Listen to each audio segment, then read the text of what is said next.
molti in questo periodo stanno chiedendo se è opportuno affrettare l'apertura della partita IVA perché col 31/12 di quest'anno si sa che andrà a cessare il regime agevolato dei contribuenti minimi. In realtà io sconsiglio questa procedura perché comunque l'Agenzia delle Entrate non riconoscerebbe l'agevolazione fiscale a coloro che hanno aperto in chiusura d'anno la partita IVA ma non sono in grado di poter concretamente dimostrare l'effettivo inizio dell'attività professionale e quindi l'apertura della partita IVA risulterebbe di fatto fatta senza nessuna ragione.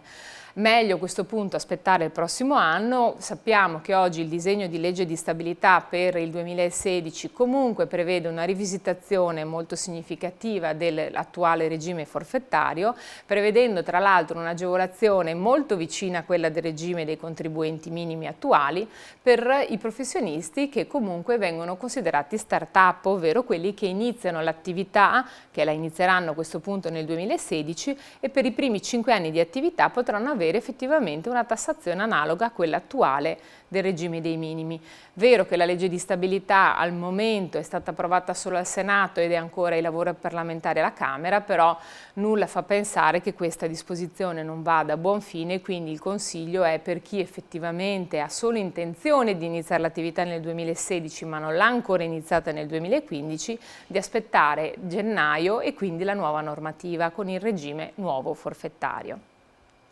Dall'altro lato, sempre parlando di partita IVA, spesso mi viene chiesto se il fatto che un unico paziente abbia bussato alla porta e abbia chiesto di essere preso in carico non sia un po' poco per pensare di iniziare l'attività professionale e chiedere appunto l'attribuzione del numero di partita IVA. In realtà in questi casi dico sempre che è ovvio che quando un professionista si orienta verso l'attività clinica il primo paziente sarà uno necessariamente, a meno che non sia una terapia di coppia e quindi necessariamente si inizia con un paziente e la partita IVA si apre anche per un solo paziente. Questo è assolutamente una cosa regolare e normale, che fa parte della tipicità della professione.